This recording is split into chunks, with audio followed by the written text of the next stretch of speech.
Hi, it's Jo Martin here, and I just wanted to pop in today to shed some light on a distinction that can sometimes feel a little bit unclear.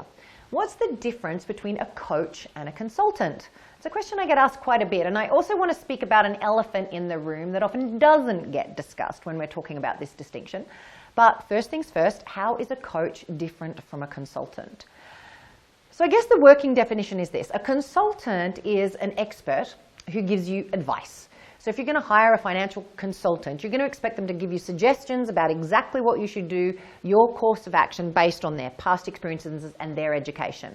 You know, I would suggest you do X because the result you want is Y, and here's all of the reasons why.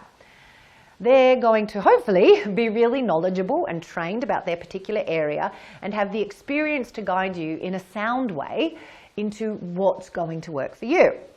Now, a coach, on the other hand, isn't going to give you advice or tell you what they think you should do. In fact, if your coach is, you probably don't have a coach. You've probably got a mentor or a consultant.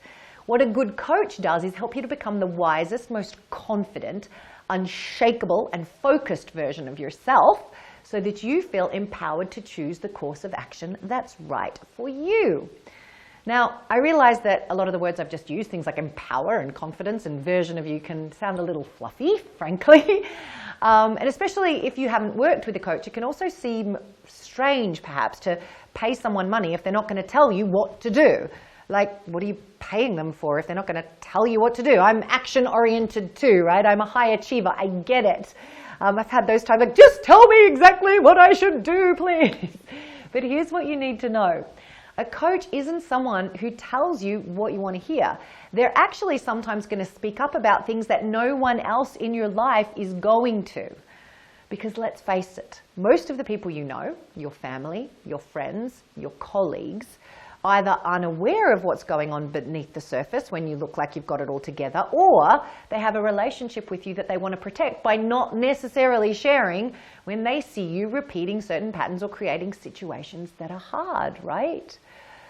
So when it comes to fulfilling our potential, I truly believe we all need people who can hear what it is we want to achieve, how we want to feel, and be the person who will hold us accountable to that, accountable to making the changes we want to make, and helping us to discover what they are inside and choosing an empowered course of action for ourselves, rather than telling us what we should do.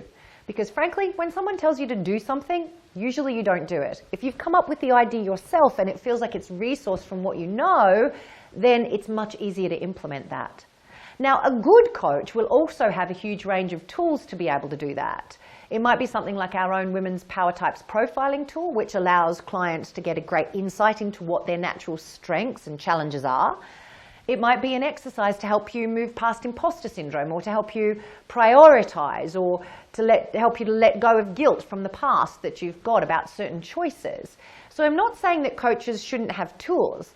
I'm not saying that coaches don't help you develop resources. A good coach absolutely will know when the right time is to pull in a tool and to speed up the process so that every minute with a client is spent in the most valuable way possible. But if you're consistently just dictating what someone should be doing, that's consulting, not coaching. And there's a role for it, but don't go billing yourself as a coach if that's what you do. In the long run, a coach's expertise is in helping you get over internal limitations and to become stronger, happier, healthier leaders. And every coach will have their own specialization within that.